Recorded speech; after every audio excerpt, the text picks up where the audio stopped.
It's the same as when I go sit, come, yeah, like that, right? If that's how I teach recall, my dog will never have a good recall. Do you know why? Because you're never walking backwards and... Okay. Just How doing often, that, when there's a usually. squirrel, is your dog sitting there as you call them away from it? Or there's a dog, your dog's sitting there, right?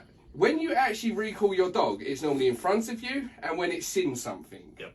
Not actually looking at you. Sit. Come. Yeah? Although the dog comes to me, that is staged. That's basically recalling a dog from a static position. But in the real world, your dog's going towards something. Yep. It's seen something. So for recall to be realistic, go. The dog has to be in motion. Yeah. Otherwise, you're just releasing your dog from a stay.